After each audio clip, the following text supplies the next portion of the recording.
혹시 여러분들이 코넬리우스 밴더빌트라고 하는 사람 이름을 들어보신 일이 있는지 모르겠습니다. 이 사람의 그 할아버지 할머니가 네덜란드에서 살다가 1700년대에 미국으로 스테튼 아일랜드에 이민을 오게 되었습니다. 그래서 이제 조부 때부터 이제 그 자기 아버지 때까지 계속해서 스테튼 아일랜드에서 농사 짓는 일을 하게 되었어요. 너무 가난해서 학교도 갈 수 없었고, 그런데 이 코넬리우스가 일찍 좀 철이 들어서 이 23살 때 사업을 시작했습니다. 사업을 시작했는데 그 허드슨 강에서 맨하탄을 오가는 페리, 그 조그만 이 배를 이제 구해가지고 왕복 이런 그 배를 운항하는 그런 일을 하면서 돈을 벌기 시작했습니다. 그래서 40대에는 이 참 선박이 얼마나 잘 됐는지 그에게 별명이 붙여졌는데 선박왕이다. 선박왕이다. 그리고 나중에 이제 철도 사업에도 손을 댔는데 그 사업이 잘 돼서 성공해서 미국 사람들은 그를 이제 철도왕이다. 그렇게 또 별명을 붙이기도 했습니다. 인류 역사상 가장 잘 살았던 전 세계적으로 200명 중에 10위에 들은 그런 부를 축적한 사람이 되었던 것입니다. 그래서 1위가 락펠러, 2위가 앤드루 카네기, 그리고 세 번째 부자가 그의 아들 윌리엄 밴더빌트, 그리고 자기는 10위권에 속한 그런 세계 재벌이 되었다고 합니다. 그래서 요즘 빌 게이츠가 큰 부자인데 그 순서로 따지면 한 20위 정도밖에 안 되고, 또 워렌 버핏은 한 40위밖에 안 된다고 그래요. 하여튼 그래서 그는 엄청난 부를 축적하게 되었고, 또 미국의 밴더빌트 대학을 이제 세우기도 했고, 또 아브라함 링컨이 남북 전쟁을 하게 될 때에 이 좋은 큰 배를 만들어서 이 남북 전쟁에 사용하도록, 그래서 밴더빌트 호를 기증하기도 했다고 합니다. 그래서 일생 살면서 이 사람은 돈을 목적으로 했어요. 그래서 돈을 모으는 것이 인생의 존재 목적이 되었던 것입니다. 그런데 그렇게 많은 재물을 쌓아둔 부자도 그 부를 자기가 다 사용할 수가 없게 되는 거예요. 이제 나이가 드니까 그가 83세까지 살게 되었는데, 이제 그의 육체가 쇠하고 병들고 이제 죽게 된 것입니다. 그래서 이제 몸에 병이 들고 또 죽음이 시시각각으로 자기에게 이제 막 몰려들고, 이제 그렇게 되니까 자기가 무엇을 위해서 이렇게 일생을, 또 돈을 모으는 일을 위해서 사람들이 얼마나 많은 욕구를 참 그런 과거를 돌이켜 보니까 내가 무엇을 위해서 내 인생을 이렇게 허비했는가, 허무감이 들기 시작하고, 그 많은 재산을 한 푼도 가져갈 수가 없고, 그 다음에 이제 몸에 병이 들고, 그러니까 사람들이 자기를 방문한 횟수도 점점 줄어들게 되고 외로움 가운데 처해 되었습니다. 그런데 어느 날 그의 집에 이 가정부 흑인 아주머니가 믿음 생활을 잘 하는 사람이었어요. 그래가지고 이제 밴더빌트가 임종을 앞두고 있는데 가족들도 없고, 그런데 그를 위해서 찬송가를 하나 불러준 거예요. 그것이 오늘 우리가 함께 불렀던 96장 예수님은 누구신가, 예수님은 누구신가. 그래서 그 찬송가를 계속해서 이제 불러주게 되었는데, 그 내용에 보면 우는 자의 위로와 없는 자의 풍성이며 천한 자의 높음과 잡힌 자의 노임과 죽을 자의 생명이시며 추한 자의 정함과 죽은 자의 부활이 되신 예수 그리스도, 그 찬송을 들으면서 그의 마음에 참 성령이 임하기 시작하더니 그것을 묵상하면서 자기 자신을 돌아보고 이제 마지막 이제 죽음을 앞두고 자기에게 가장 필요한 것이 무엇인가. 가족들하고도 같이 있을 수 없고 또 모아놓은 돈도 쓸 수가 없고 그런 가운데 예수 그리스도만이 내 인생의 마지막으로 붙잡을 수 있는 동아줄이다, 그렇게 생각하고 거기에서 그 자신이 고백을 합니다. 주님, 저는 가난하고 정말 천한 자입니다.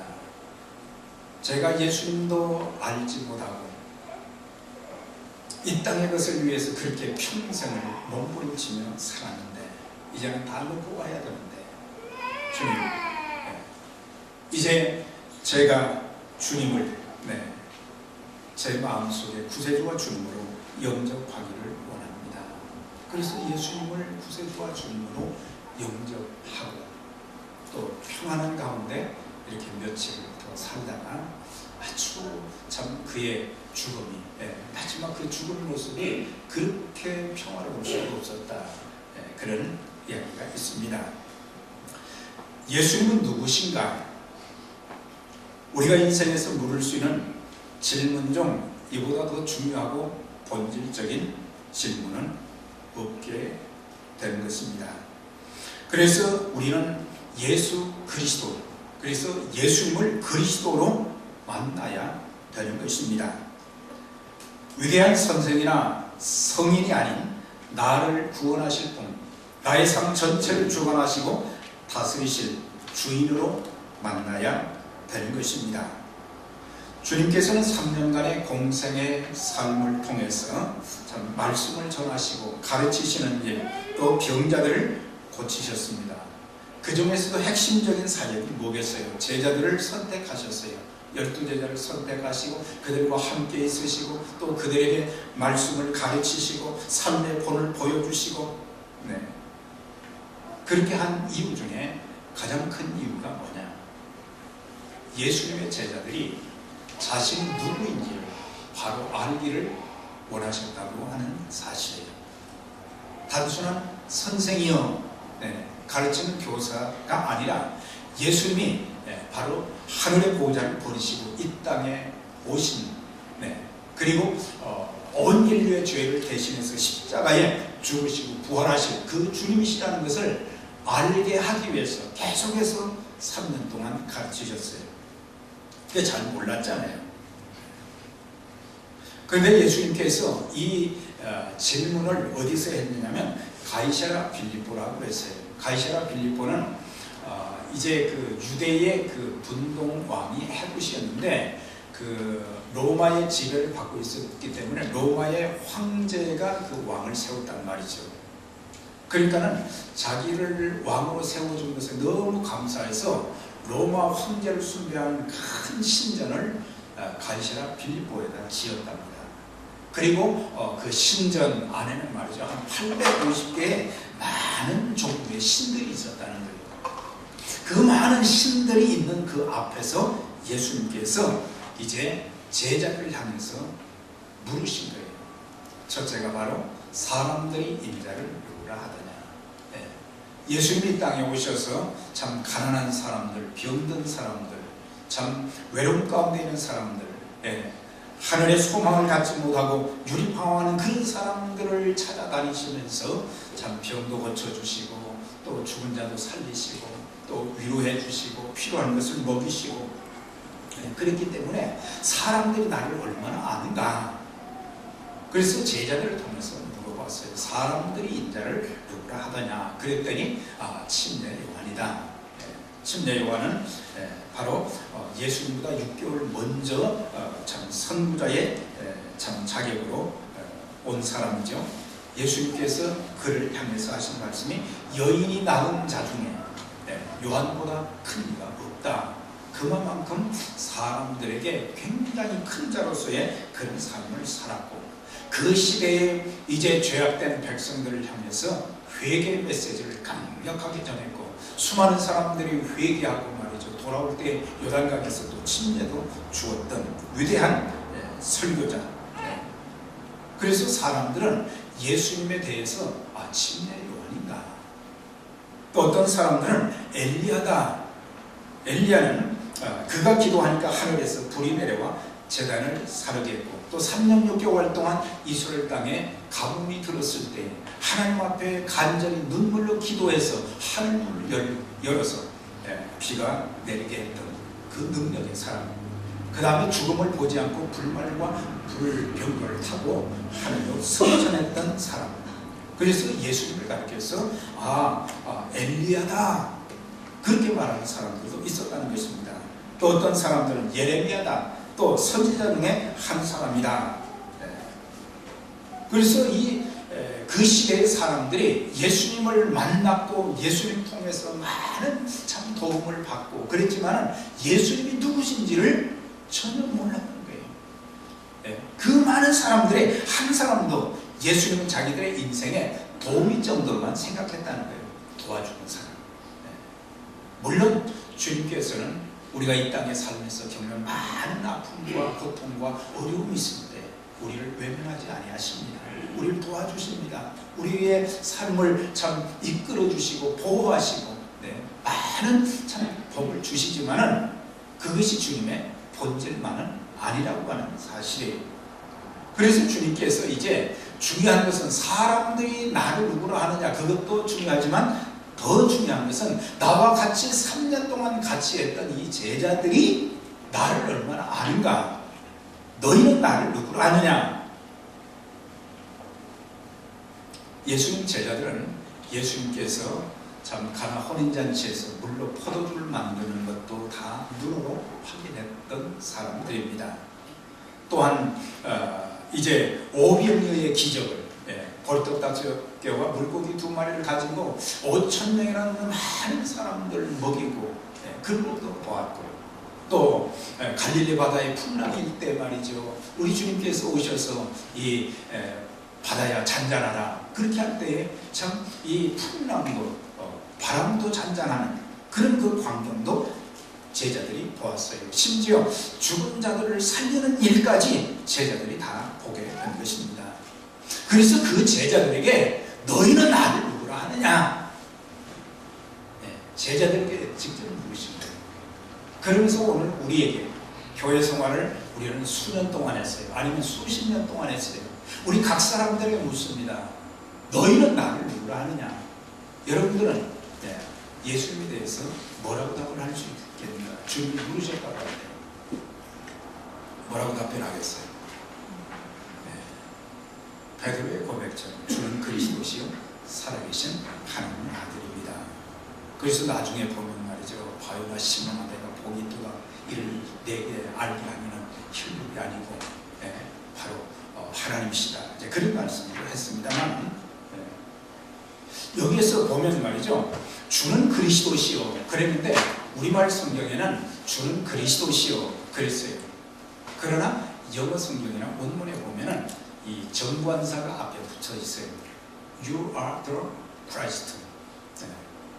바로 그리스도 한 분뿐이다.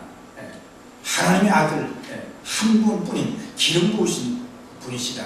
그래서 주는 그 그리스도시요 그랬어요. 주는 그 그리스도시요. 근데 우리가 입술로 이렇게 말하는 것은 참 쉽습니다.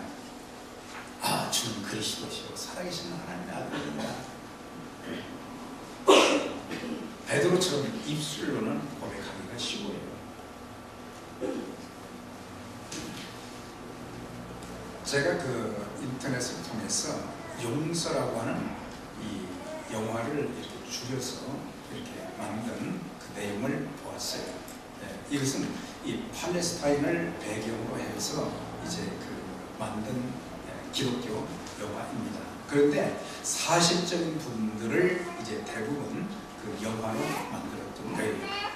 그래서 지금 이 팔레스타인을 가지고 이스라엘 사람들, 유대인들은 말이죠, 그게 우리 땅이다.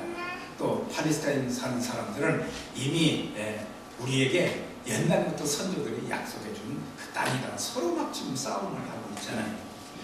그런데 지금 그 팔레스타인에는 이슬람이 거의 다 지배를 하고 있다는 것입니다.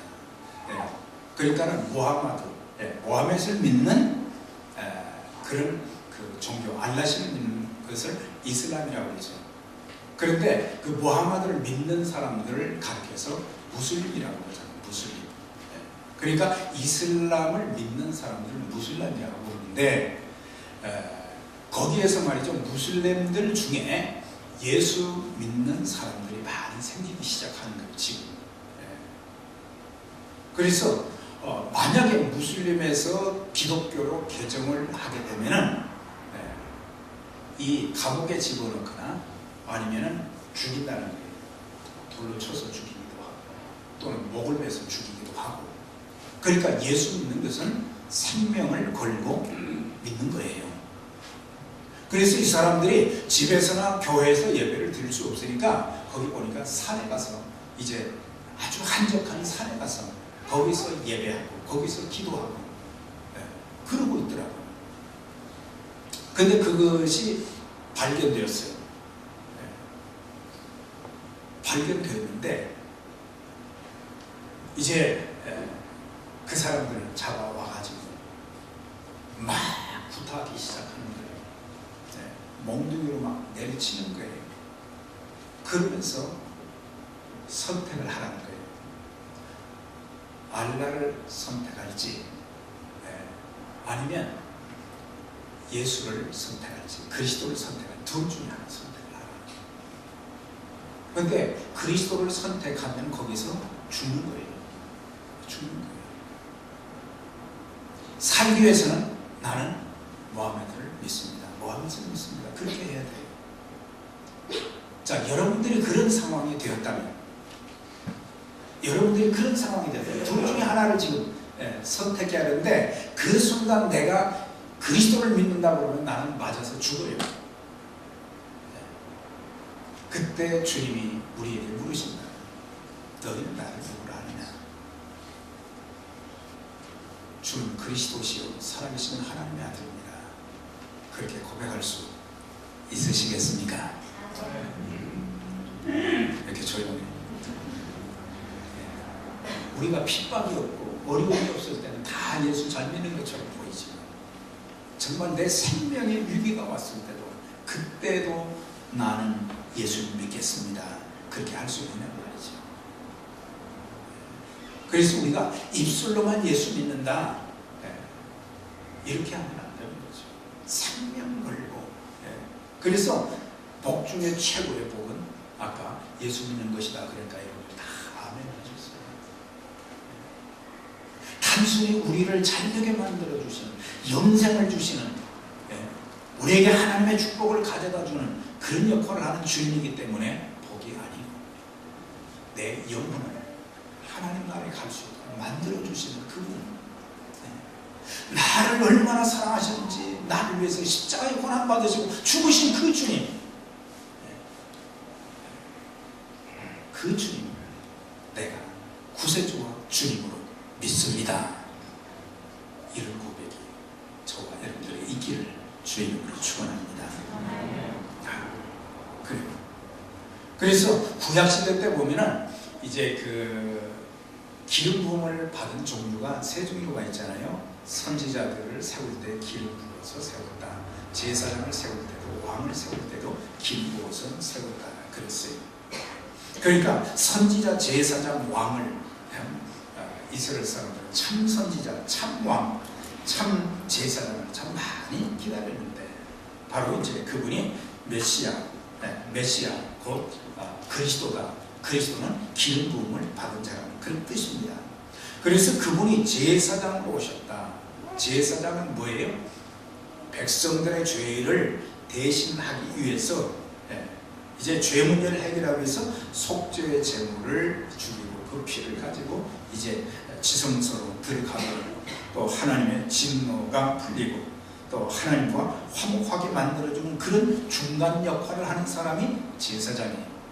그래서 여기서 주는 그리스도시요 했던 그 고백 속에서 예수님은 구세주가 되신다, 구주가 되신다는 그런 의미가 되는 거예요. 그 사람들이 저는 자꾸 구주와 주님을 자꾸 분리해서 말하잖아요.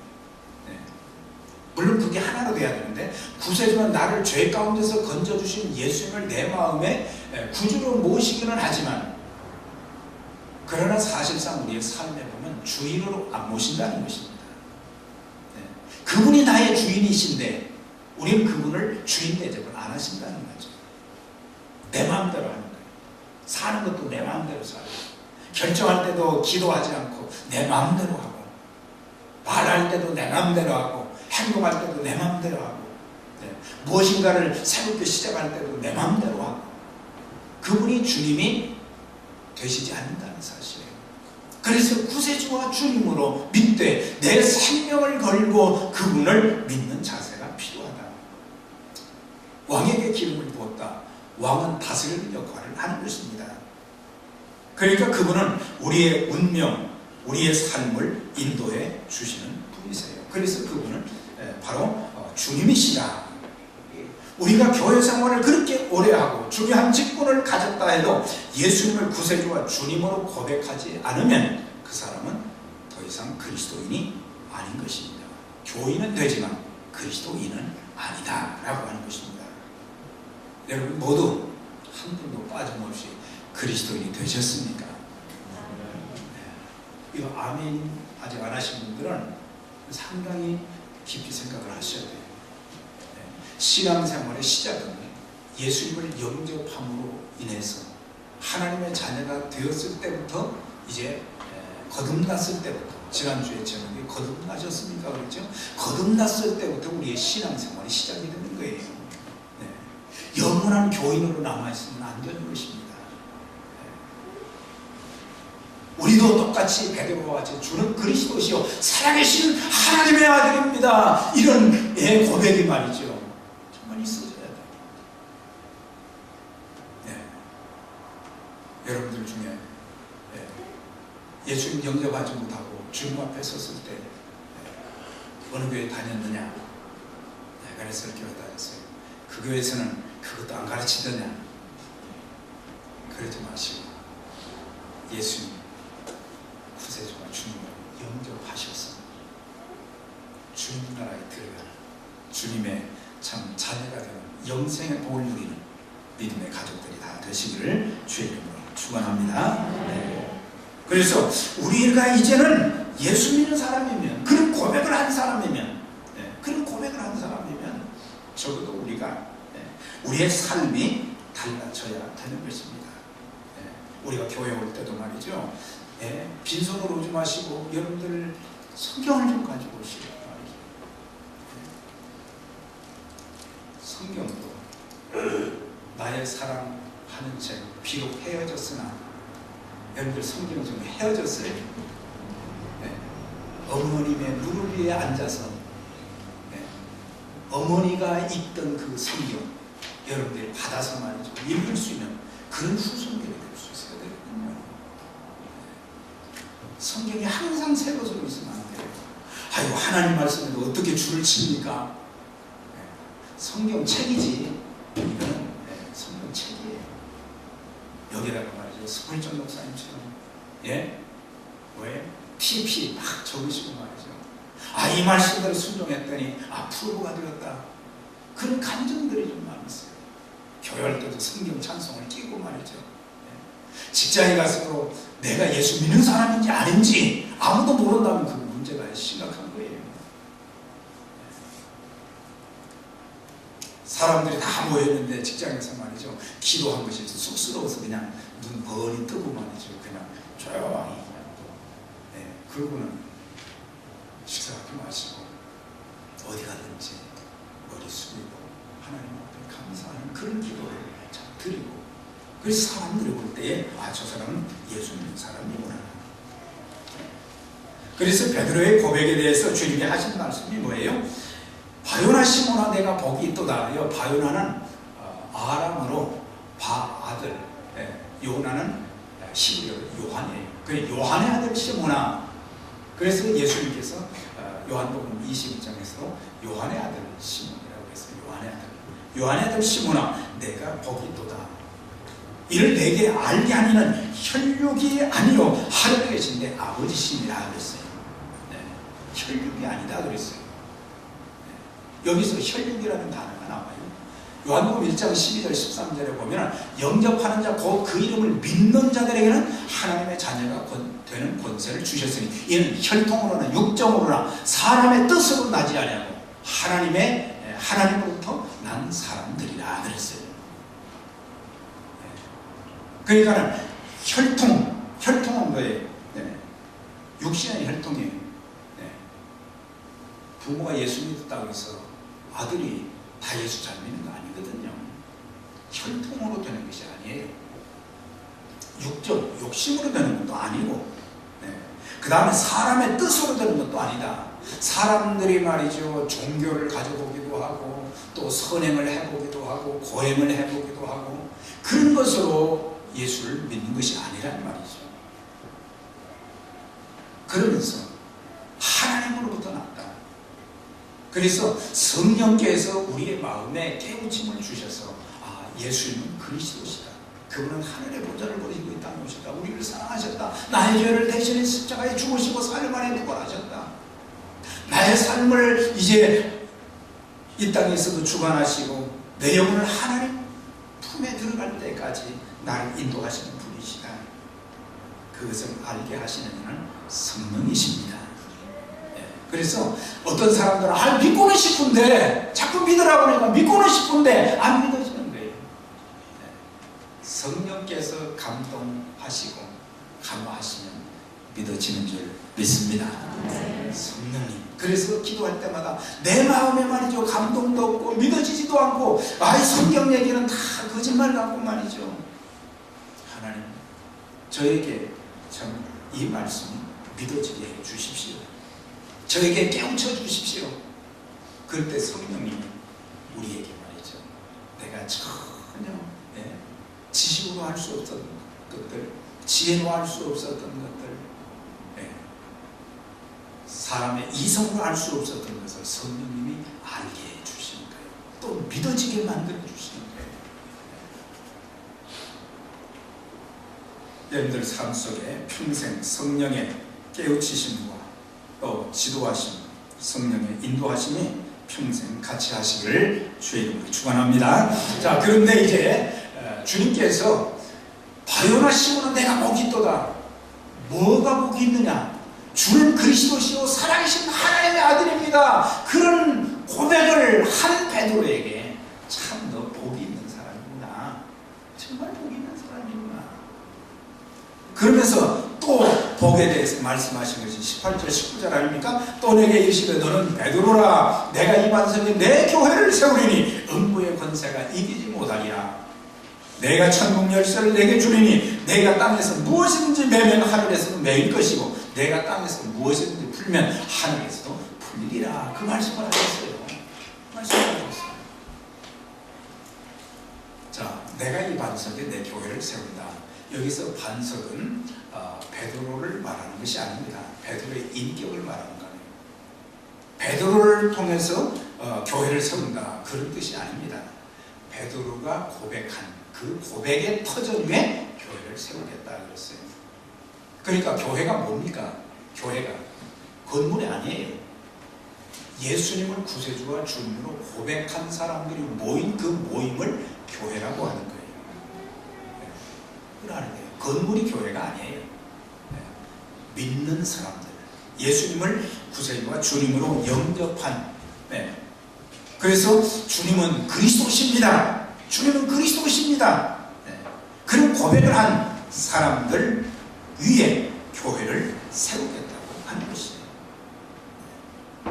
이런 믿음의 고백을 한 사람들을 통해서 교회가 형성이 되어지고 교회가 아름답게 성장하고 이런 사람들을 통해서 그리스도의 복음이 또 담대하게 전해지고 이런 사람들의 헌신을 통해서 하나님의 교회가 그리스도의 몸된 교회로서의 역할을 계속해서 감당해 나갈 것입니다. 그러면서 말씀하시길 내가 이 베드로의 고백 위에 천주교에서는 베드로 위에 교회를 세웠다. 그래서 베드로가 일대 교황이라 그랬잖아요. 네. 지금 교황의 말이죠, 권위가 세계적으로 말이죠, 얼마나 파워가 있는지 몰라요. 네. 아마 교황이 이번에 한국 가면 말이죠, 이제 기독교의 실정을 느낀 사람들이 천주교로 많이 갈 거예요. 심각합니다. 심각해요. 지금 기독교인들이 너무 지금 잘못된 삶을 살고 있고 덕을 못 끼치고, 그래서 지금 카톨릭 교인이 자꾸 늘어가는 것은, 그것은 어디서 가느냐? 기독교로. 기독교에 있던 사람들이 실증을 느껴가지고 자꾸 지금 넘어가고 있어요. 잘못된 진리를 가지고 있고 잘못된 구원관을 가지고 있는데도 사람들을 다 가는 거예요.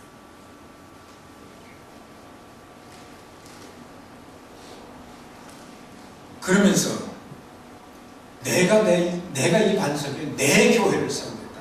주님의 교회를 세우겠다 했어요. 주님의 교회를. 그래서 이 교회는 누구의 교회예요? 누구의 교회예요? 네. 사람이 들으면 큰일 납니다. 주님의 교회입니다. 주님의 교회. 그러니까 주님 뜻대로 교회가 세워져야 돼요. 주님 뜻대로 교회가 운영이 되어져야 돼요. 사람들이 주관해서 안 되는 거예요.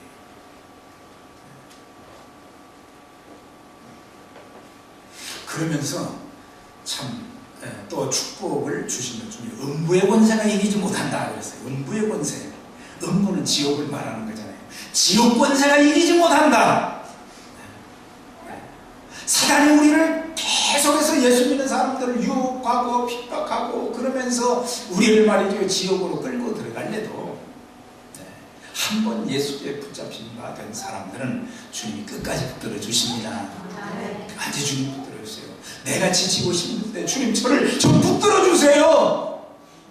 제가 너무 견디기 힘듭니다. 이 시험을 이길 능력이 없습니다. 주님 저에게 능력을 주시고 주님의 능력의 손으로 저를 붙잡아 주셔서 제가 절대 주님 손을 놓지 않게 해주시고 믿음으로 살게 해주시고 내 생명 다하는 그날까지 주님만 바라보며 살게 해 주옵소서. 근데 여기서 음부의 권세가 이기지 못한다는 것을 사도행전 2장 24절에 보면 하나님께서 사망의 고통을 풀어 살리셨으니 이는 그가 사망에 매여 있을 수 없음이니라 그랬어요. 그러니까 예수님이 십자가에 못 박혀 돌아가셨지만 장사되셨지만 사망의 고통을 풀어 살리셨다 그랬어요. 그래서 부활하신 거예요. 살아나신 거예요. 그러니까 예수 믿는 사람들은 죽어도 살겠고 살아서 나를 믿는 자는 영원히 죽지 아니할 것이다 그랬어요. 그만큼 음부의 권세가 어떻게 할 수가 없다 그랬어요. 저와 여러분들이 육신적으로는 이 세상을 떠날 수도 있어요. 나이가 되고 병들면 죽게 되어 있어요. 그러나 데살로니가전서 4장 13절 17절에 보면요, 주님께서 이 땅에 재림하실 때 천사장의 소리와 함께 이 땅에 오실 때 무덤에 있던 자들이 살아 일어나고 살아있는 우리들도 호련히 변화해서 공중에서 주를 영접하게 하시리니 그랬어요. 그 영광의 수고, 그 들림을 받는 그 장면. 그래서 이 땅에서 우리가 육체적으로 환난과 곤고가 있고 핍박을 받기도 하고 그러지만은 마귀가 어떻게 할 수 없고 지옥 권세가 이길 수가 없다는 말이죠. 우리가 부활할 그 소망을 가지고 우리는 사순절로 끝나서는 안 되죠. 사순절 다음은 뭐예요? 사순절 다음 부활절이잖아요. 우리 주님 부활하신 것처럼 우리도 그날에 들림받고 말이죠.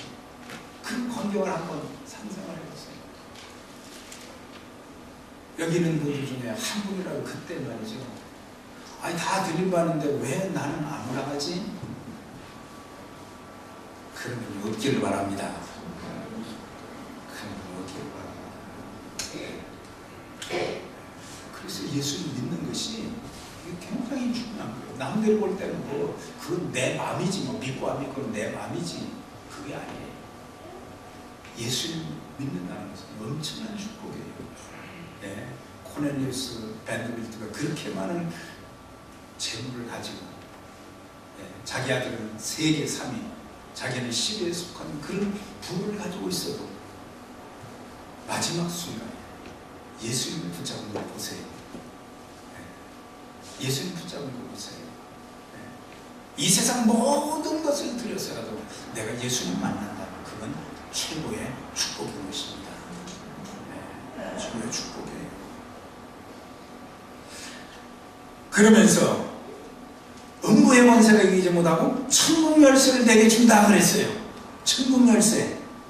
이게 가톨릭에서는 교황에게 절대 권한을 주었다, 이 얘기예요.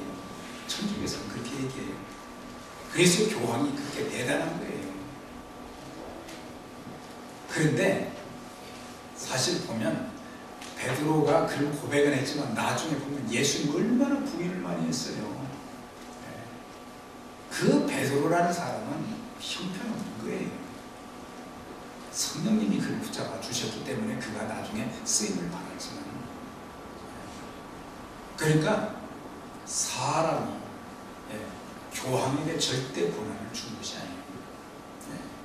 천국 열쇠를 내게 주었다, 교황에게 어떤 큰 권한을 주었다, 그게 아니고 이것은 베드로에게 하나님 나라의 청지기의 권한, 즉 복음을 전할 권한을 주었다는 얘기예요. 복음 전할 주는 권한을 주었다는 얘기입니다. 사실 오순절 마가의 다락방 직후에 하나님 나라의 문을 여는 역할을 베드로가 참 많이 했잖아요. 그가 이제 성령 받고 나서 성령 충만해가지고 참 예수님에 대해서 사도행전 2장 보면 얼마나 열심히 설교를 합니까? 목숨 높여가면서 설교를 하는데 그날 말이죠, 사람들이 회개하고 침례받은 사람들이 얼마에? 3,000명이었어요. 사도행전 10장에 보면 고넬료가 말이죠, 로마의 백부장인 고넬료가 요빠 있는 베드로를 초청하라는 그런 그 환상을 보게 되었어요. 그 베드로가 왔을 때 말이죠, 자기 집에 들어왔을 때 자기 가족들, 자기 친척들을 다 불러 모아놓고 베드로가 들어오니까 말이죠, 하나님 앞에 우리가 있사오니 하나님께서 주신 말씀 우리에게 다 주시길 바랍니다. 그래서 고넬료는 이방 사람 아니잖아요. 이방 사람이잖아요. 유대인이 아니고. 그러니까 이방 사람들에게 바울이 주도적으로 이방 구원을 위해서, 이방 사람 구원을 위해서 사역을 했지만 사실 이방 구원의 참 문을 처음 연 사람이 누구냐? 베드로예요. 베드로는 그렇게 이제 문을 열어서 천국문, 예수 그리스도의 복음을 전해서 사람들 하여금 예수님을 믿는 그 귀한 일을 끊임없이 감당케 해서 천국문에 들어가도록 그렇게 한 거예요. 열쇠는 권한이잖아요. 열쇠만 있으면 예배당 안에 들어올 수 있어요. 열쇠만 있으면 집 안에 들어갈 수 있어요. 그런데 그것은 우리에게 그런 권한을 위임해 주었다. 저 사람 믿어도 되니까. 그래서 우리들에게 이 베드로에게 주셨던 그 천국의 사람들을 들어가게 하는 그 중요한 역할을 하는 그 일을 우리들이 해야 된다. 그러면서 매는 권한과 푸는 권한을 주셨다 그랬어요. 땅에서 무엇이든지 매면 하늘에서도 맬 것이고, 내가 땅에서 무엇이든지 풀면 하늘에서도 풀릴 것이다. 아주 의미심장한 말씀을 하셨어요, 베드로에게. 여기서 맨다는 것은 금지하는 것이고 또 푼다는 것은 허락하는 것을 말하는데, 이제 베드로가 하나님의 교회를 섬겨 나갈 때에 지도자로서 금해야 될 것이 있다 이거예요. 교회에 금해야 되는 것이 뭐겠어요? 이단 사상, 사이비 진리, 세속주의, 율법주의, 종교다원주의, 이런 것들이 교회 안에 들어오면 안 돼요. 끊임없이 이런 것들이 교회에 들어와서 성도들의 신앙을 혼란스럽게 만드는 거예요. 구원에 분명한 확신을 갖지 못하고 생명을 걸고 주님을 믿고 섬기지 못하도록 만드는 그런 역할을 이런 것들이 한단 말이죠. 이건 목숨 걸고 막아야 될 일들이다 이 말이에요. 이거 막아야 돼요. 우리 신앙이 변질되지 않도록. 그러나 교회 안에 들어와야 할 그런 모든 사람들은 허락하면서 베드로에게 이제 사도로서 교회에 침입권을 주었다. 치리한다고 해서 뭐 쫓아낸다 그런 의미가 아니고 교회를 다스릴 수 있는, 감독하고 관리할 수 있는 그런 권한을 주었다는 그런 의미예요. 그러면서 또 이 해석에 대해서 땅에서 매면 하늘에서도 매이고 땅에서 풀면 하늘에서도 풀린다. 그 의미는 우리가 이 땅에 살면서 하나님의 자녀로서 기도하는 자들로서 형제와 불화하게 되면, 이 땅에서 형제와 불화하게 되면, 불화하게 되면 우리가 하나님 앞에 기도해도 그 기도가 응답이 안 되는 것입니다. 용서할 때 우리의 기도가 응답이 되어진다. 그래서 우리가 하나님과의 관계도 잘 맺어야 되고, 사람들과의 관계, 신통, 사람들과의 보면 인통. 자, 여러분들 인통이 잘 되시기 바랍니다. 사람과도 잘 통해서, 그렇죠? 이렇게 막힌 것이 없어요. 막힌 것이 있으면 좀 풀어야 돼요. 그래야 우리가 하는 일이 잘 돼요. 우리의 기도가 응답이 되어지고 하나님의 축복이 넘치고. 사랑하는 여러분, 오늘 우리가 이 말씀을 통해서 중요한 것은 우리가 거듭납니다. 또 거듭난 사람들의 고백은 죽는 날까지 주는 그리스도시요 살아계신 하나님의 아들입니다. 입술로만의 고백이 아니라 우리가 매 주마다, 매일 아침마다 하나님 주는 그리스도시요 살아계신 하나님의 아들입니다. 그런 고백의 터전이 오늘도 믿음을 지키게 해주시고 평생 내가 믿음으로 살게 해주시고, 이제는 음부의 권세로 이기지 못하는 그런 권세를 허락해 주신 그 주님, 천국 열쇠를 주어서 그리스도의 복음을 전하게 하는 그 귀한 일에 내가 평생 아름다운 모습으로 쓰임받게 해주세요. 그래서 주님이 여러분들과 함께 하시고, 주님께서 여러분들을 통해서 더 많은 영혼들을 구원하고 우리 교회가 하나님 나라 확장에 참 귀하게 쓰임받는 그런 역사가 있기를 주의 이름으로 축원합니다.